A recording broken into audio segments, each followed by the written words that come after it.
Wamiliki wa vituo vya mafuta na wauzaji tunawashauri kwa kipindi hiki ambako tunaelekea kwenye hiyo 9 Disemba yao pamoja na mambo mengine, basi wasiwauzie mafuta mengi bodaboda pamoja na bajaji. Wauze mafuta kidogo, yasizidi lita 2. Yasizidi lita 2.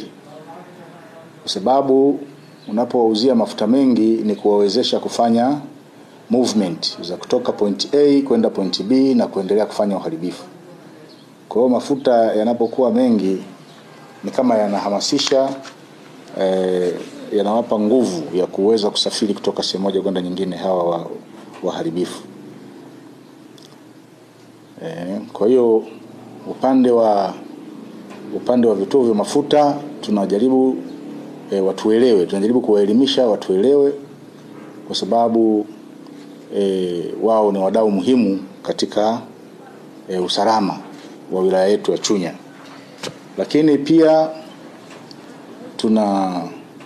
tunawaambia wasafirishaji wa mafuta wasiuze mafuta kiholela njiani. Ipo tabia ya wasafirishaji wa mafuta, wanafika njiani wanaanza kuuza mafuta kiholela. Na sisi tumejiimarisha kufanya doria katika maeneo hayo kwenye vituo vya mafuta pamoja na kufuatilia magari ambayo yanasafirisha mafuta. Endapo tutamkuta mtu amebeba mafuta, amepaki njiani, anauza mafuta kiholela, wale wanaouza kwenye vidumu au kwenye vikopo vya lita 1, lita 2, hatutasita kuwachukulia hatua kwa mujibu wa sheria.